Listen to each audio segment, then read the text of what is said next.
discuss the society and agrarian and agricultural. So, what is society? So, society is a group of individuals involved in present social interaction or a large social group sharing the same geographical or social territory.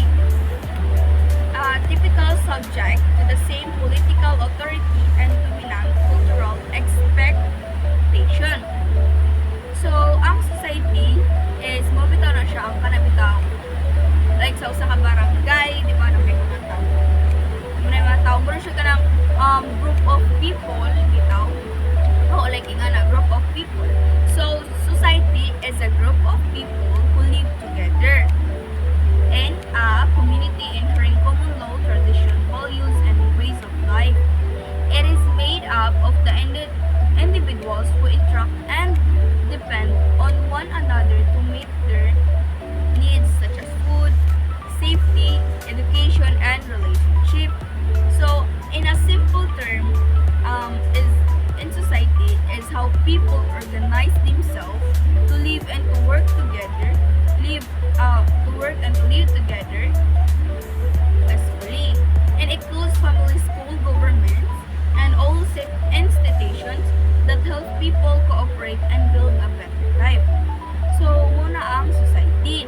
It's a group of people nga dahil mag-share din sila as something like, for example, festival. Di ba, magkuhan man na ang tao, di ba, tanan, di ba, magtapok man na sila tanan, maglipay-lipay, something like that. So, magtinabangay pa sila.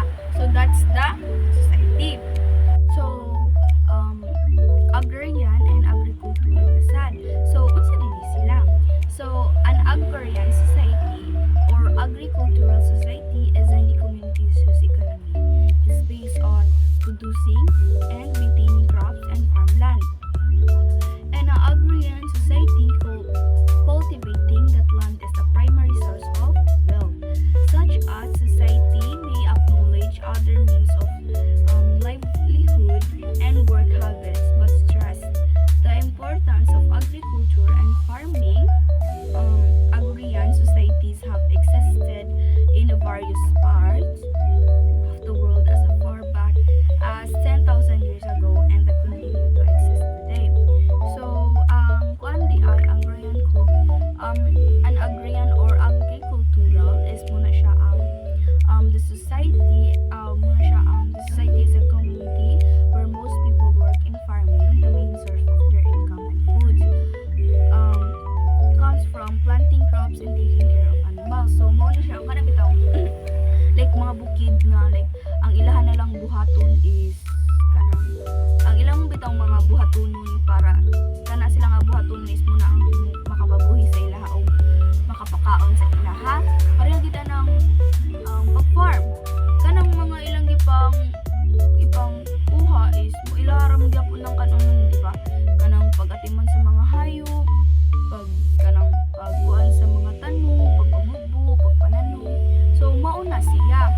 So, mauna ang kanang kuan nga, like, mo ilang ipaningkamutan kay maura man na ang ilang makatabang sa ilang bitaw nga sila makakaon para mo kuan sa ilang kinabuhi kay maura man na ilang trabaho, ilang nun.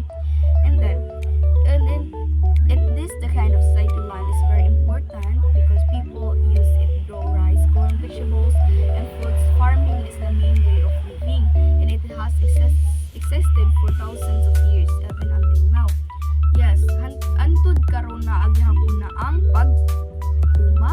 pagpananong, pagkuan og mga hayop. Kay kini siya mo pinaka-importante sa mga tao para makakaon. Kay bisag kita nga wala ta nananong, wala ta ni tanong, makakaon gihapon ta kay naaman sila.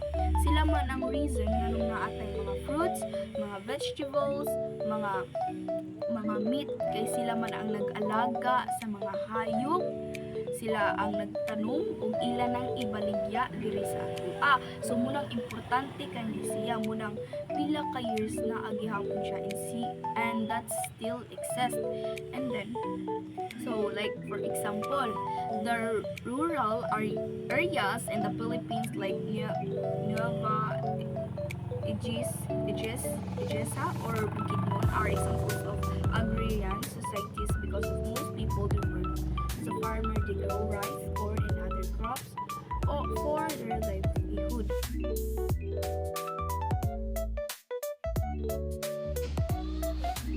Agrarian societies.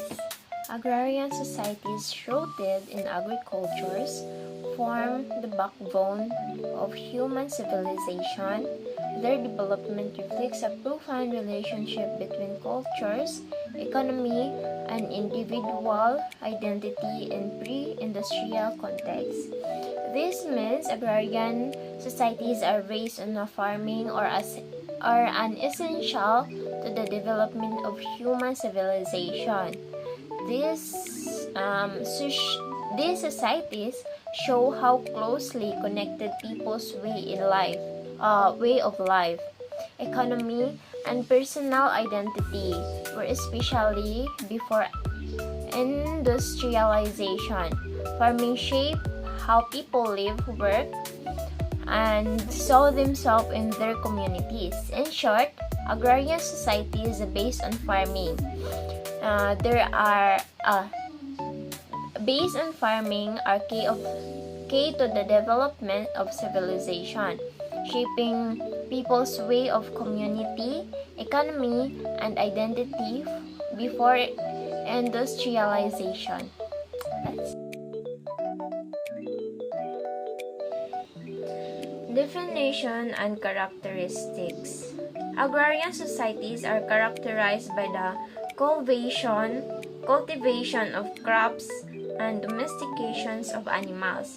They typically have a strong reliance on the land with community-oriented lifestyle and cultural identities shaped significantly by agricultural practices. It means agrarian societies are communities where the people grows crops and raise animals of food. They depend heavily on the land for their survival way of life. These communities often have close-knit communities where people work together and share common cultural practices influencing by farming. That's it. Historical context. Historically, agrarian societies emerged through 10,000 years ago, transitioning humans from nomadic lifestyle to settling farming communities. This shift led to the rise of the civilization, complex social structures, and the beginning of trade. This means agrarian societies began about 10,000 years ago, when humans shift from the nomadic or moving from place to place lifestyle to settling down and farming the land. This challenge allowed people to grow food in one place, which led to the development of permanent communities. As a result, civilization started to form. Social roles become the more complex, and trade between different groups began.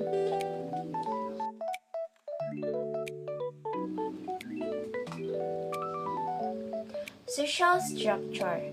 Agrarian societies often have hierarchical social structures based on land ownership and agricultural productivity. Classes typically consist of landowners, tenants, and laborers, influencing social dynamics and community roles. This means the agrarian societies. The social structure is typically organized in hierarchy based on the land ownership and agricultural productivity.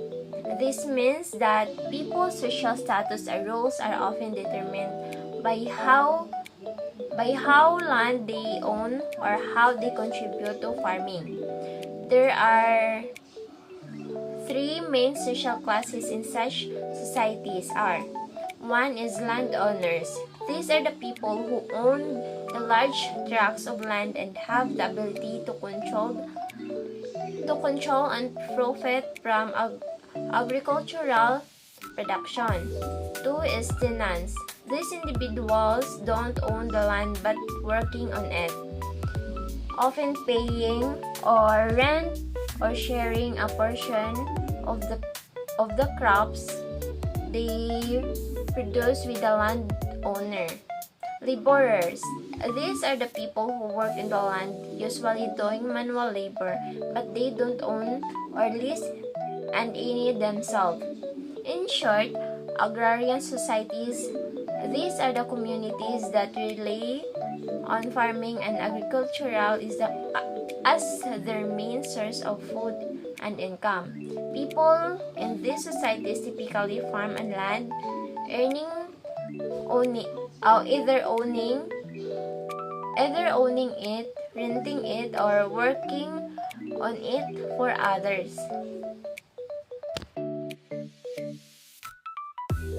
Social interaction patterns. Sa agrarian societies, people interact face-to-face o strong ilang community bonding. Sa industrial societies, daghan na ang bariatric relationship. Sa virtual societies, mas common na ang online communication, mao nga nag-change ang social norms. Economic models comparison. Agrarian economics depend sa subsistence o barter. Industrial economics focus sa wage level o markets. Virtual economics gamit na ang digital currency. Impact on individual behavior. Sa agrarian societies, people are collectivist. Sa industrial societies, mas individualistic tungod sa competition. Sa virtual societies, ang identity kay fluid. Nag-change based sa online interaction. Trends in societal development. Example, increased adoption of sustainable technologies and practices. Education for individuality. Society has evolved. Individuality is increasingly influenced by technology. In virtual society, societies inevitably become too fragmented, raising questions about authenticity and social connections compared to traditional forms in agrarian and industrial contexts. Application for individuality.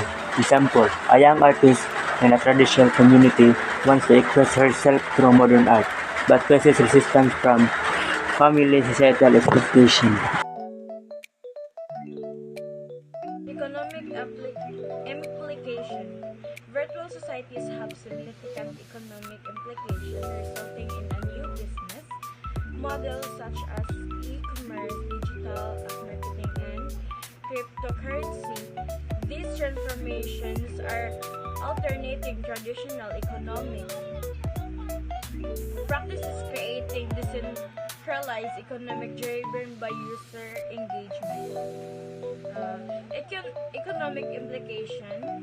This slide talk about virtual societies affect the economy because technology, new business models have appear like online shopping, digital marketing, and cryptocurrency. These changes are transforming the way people do business, moving away from traditional methods.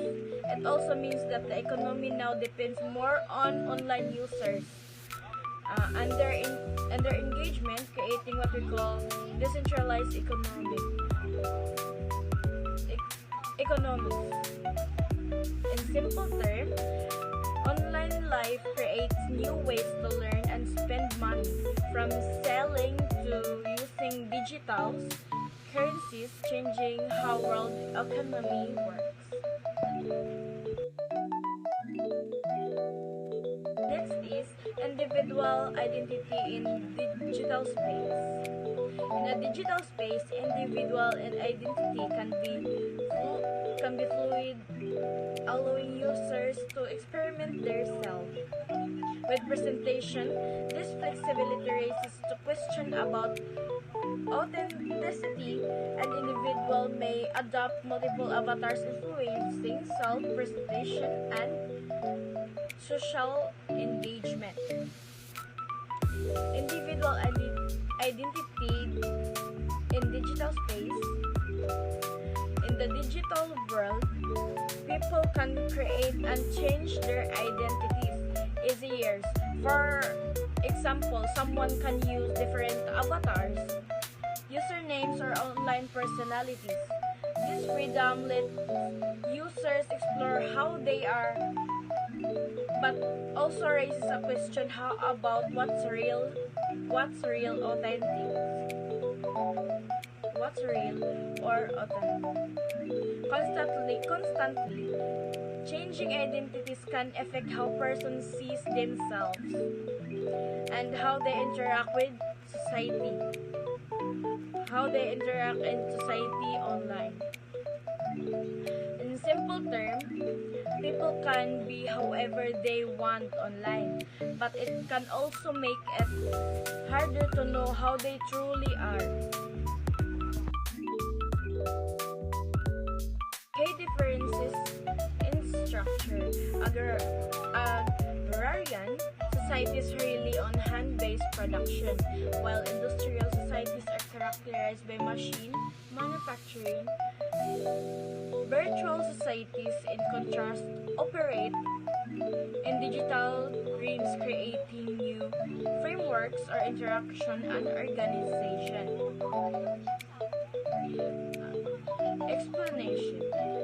This side explains how each society is built differently. Agrarian society rely on land and agriculture. Industrial society depend on machine and factories. Virtual societies exist in a digital world using technology and the framework and communication. Each structure creates a different kind of organization and lifestyle for people. In simple terms, farming societies use land, industrial societies use machine, and virtual societies use the internet to connect